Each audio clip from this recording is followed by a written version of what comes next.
दोस्तों, स्वागत है आपका रैकेट टीम यूट्यूब चैनल पर। आज की इस क्लास में हम करंट के इम्पोर्टेंट क्वेश्चन डिस्कस करने वाले हैं। ठीक है, ये क्लास हमारी सुबह मॉर्निंग 7 बजे होती है। ठीक है, और हम 25 जनवरी के महत्वपूर्ण प्रश्न हल करने वाले हैं। ठीक है, ये प्रश्न जो है RRB group D, NTPC, SSC GD और एसएससी की जितने भी एग्जाम होते हैं उनके लिए बहुत ज़्यादा इंपॉर्टेंट क्लास रहने वाली है। और पर डे हमारी क्लास 7 बजे हमारी यूट्यूब चैनल पर मिल जाती है। ठीक है, और इम्पोर्टेंट करंट के क्वेश्चन विद एक्सप्लेनेशन के साथ हम डिस्कस करेंगे। ठीक है, तो स्टार्ट करते हैं क्लास के लिए। अगर क्लास के लिए लाइक नहीं किया है तो लाइक करें और चैनल को सब्सक्राइब करें।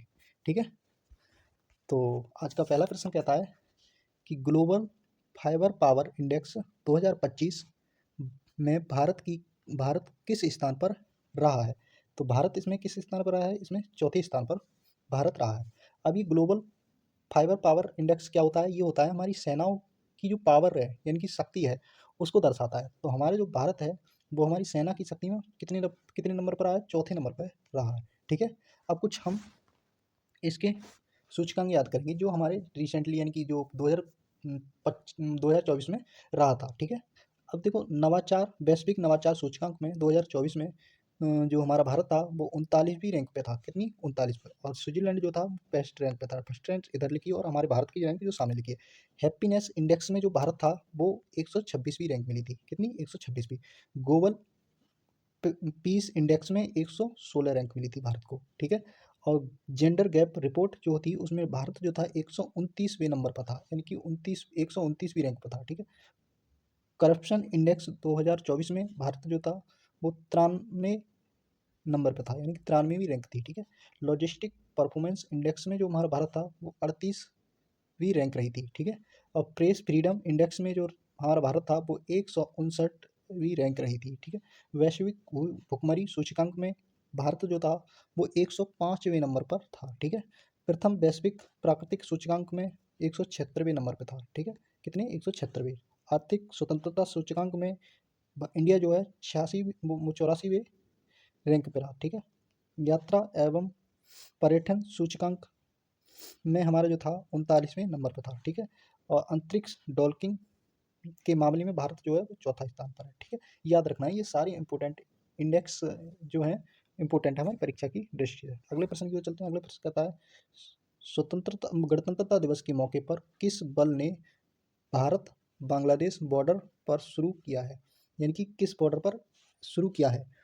ओपीएस अलर्ट अभ्यास। जो ओपीएस अलर्ट अभ्यास है वो भारत और बांग्लादेश बॉर्डर पर किया जा रहा है। तो किसके द्वारा किया जा रहा है? ये बीएसएफ के द्वारा यानी कि सीमा सुरक्षा बल, बॉर्डर सिक्योरिटी फोर्स के द्वारा किया जा रहा है। ठीक है, कहाँ? भारत और बांग्लादेश बॉर्डर पर ओपीएस अलर्ट अभ्यास। ठीक है, अब बीएसएफ के बारे में चलते हैं। तो बीएसएफ की जो स्थापना थी वो 1 दिसंबर 1965 को की गई थी। इसका मुख्यालय कहाँ है? नई दिल्ली में। और इसके अध्यक्ष हैं वो हैं दलजीत सिंह चौधरी। ठीक है, कौन है? दलजीत सिंह चौधरी।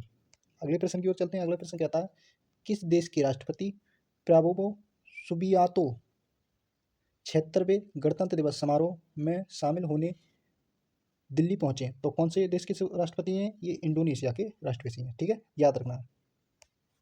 अब इंडोनेशिया के बारे में बात करें तो इंडोनेशिया की जो राजधानी है वो कहाँ है? जकार्ता। ठीक है, और साथ में ही सार्क का जो मुख्यालय है वो भी कहाँ है? जकार्ता में। ठीक है, सार्क का मुख्यालय कहाँ है? जकार्ता में। ठीक है, इसकी मुद्रा क्या हो जाएगी? वो हो जाएगी इंडोनेशियन रुपया। ठीक है, और राष्ट्रपति तो ये हो गई। ब्रिक्स का ये कौन सा देश? ब्रिक्स का 10वें नंबर का देश है। ब्रिक्स में इसका नंबर जो आता है वो 10वें नंबर का देश है यानी कि 10वां देश जो शामिल हुआ था वो कौन सा है? ये इंडोनेशिया। ठीक है, अगला प्रश्न की ओर चलते हैं। 15वां राष्ट्रीय मतदाता दिवस कब मनाया गया? तो 15वां राष्ट्रीय मतदाता दिवस कब मनाया गया? ये हमारा 25 जनवरी को मनाया गया। कब? 25 जनवरी को। ठीक है, अब इसका मनाने का कारण क्या है? तो ये है भारतीय निर्वाचन आयोग। ठीक है, इसका जो गठन हुआ था वो 25 जनवरी 1950 को हुआ था। इसीलिए हम भारतीय निर्वाचन आयोग मतलब निर्वाचन दिवस के रूप में मनाते हैं। कब हुआ था? 25 जनवरी 1950 को। इसका मुख्यालय कहाँ है? नई दिल्ली में यानी दिल्ली में। ठीक है, मुख्य चुनाव आयुक्त कौन है? राजीव कुमार। ठीक है, और 2 अन्य आयुक्त कौन है? एक तो हो जाते हैं ज्ञानेश कुमार और सुखबीर सिंह सिंधु। कौन है? सुखबीर सिंह सिंधु। ठीक है, अनुच्छेद की बात करें हमारे संविधान में तो इसकी चर्चा की गई है 324 से 339 तक निर्वाचन आयोग के बारे में बताया गया है हमारे भारतीय संविधान में। ठीक है, अगला प्रश्न कहता है फिस्की फ्रेम्स के नए ब्रांड अम्बेसडर कौन बने हैं? तो ये कौन बने हैं? ये बने हैं आयुष्मान खुराना। ठीक है, और सलमान खान जो थे वो खो खो वर्ल्ड कप 2025 के ब्रांड एम्बेसडर रह चुके हैं और इसका आयोजन कहाँ होता है? नई दिल्ली में। ठीक, अगला प्रश्न की ओर चलते हैं। आज ये फिस्की के बारे में। फिस्की की जो स्थापना है वो 1927 को हुई थी और मुख्यालय जो है वो नई दिल्ली में है और इसके अध्यक्ष जो हो जाएंगे वो हर्षवर्धन अग्रवाल हो जाएंगे। ठीक है, किसके? फिस्की के। अगले प्रश्न की ओर चलते हैं। अगला प्रश्न कहता है हाल ही में अंडर-19 महिला विश्व कप में हैट्रिक लेने वाली पहली भारतीय कौन है? तो कौन है ये? वैष्णवी शर्मा। ठीक है, कौन है? वैष्णवी शर्मा। ठीक है, अगले प्रश्न की ओर चलते हैं। अगला प्रश्न कहता है हाल ही में पहली भारतीय अमेरिकी सेकंड लेडी कौन बन गई है? तो ये कौन है? ये हमारी उषा वास बनी है। ठीक है, कौन है? उषा वास। ठीक है, अगले प्रश्न की ओर चलते हैं। अगला प्रश्न कहता है राष्ट्रीय बालिका दिवस 2025 कब मनाया गया? तो राष्ट्रीय बालिका दिवस कब मनाया जाता है? ये मनाया जाता है हमारा 24 जनवरी को। कब? 24 जनवरी को राष्ट्रीय बालिका दिवस के रूप में मनाते हैं। ठीक है, राष्ट्रीय अगला प्रश्न कहता है राष्ट्रीय पर्यटन दिवस 2025 कब मनाया गया है? सॉरी 24 आ जाता है, 2025 कब मनाया गया है? ठीक है, तो ये कब मनाया गया है? 25 जनवरी को। ठीक है, अब अगर अंतर्राष्ट्रीय बालिका दिवस की बात करें तो 11 अक्टूबर को मनाया जाता है। अंतर्राष्ट्रीय बालिका दिवस कब मनाया जाता है? 11 अक्टूबर, और राष्ट्रीय बालिका दिवस 24 जनवरी को। ठीक है, याद रखना है। अगले प्रश्न की ओर चलते हैं। अब पहले हम कुछ जनवरी के महत्वपूर्ण दिवस के बारे में चर्चा कर लेते हैं। ठीक है, मैं यहाँ जूम कर देता हूँ। सबसे पहले हम बात करेंगे 1 जनवरी को कौन सा दिवस मनाते हैं? वैश्विक परिवार दिवस। ठीक है, और 4 जनवरी को विश्व ब्रेल दिवस मनाया जाता है। 5 जनवरी को राष्ट्रीय पक्षी दिवस के रूप में मनाया जाता है और 9 जनवरी को भारतीय प्रवासी दिवस के रूप में मनाया जाता है और 10 जनवरी को विश्व हिंदी दिवस मनाया जाता है। ठीक है, और 11 जनवरी को लाल बहादुर शास्त्री पुण्यतिथि के रूप में मनाते हैं और 11 जनवरी को राष्ट्रीय मानव तस्करी जागरूकता दिवस के रूप में भी मनाते हैं। 12 जनवरी को क्या मनाते हैं? राष्ट्रीय युवा दिवस, स्वामी विवेकानंद की जयंती के रूप में राष्ट्रीय युवा दिवस मनाते हैं 12 जनवरी को।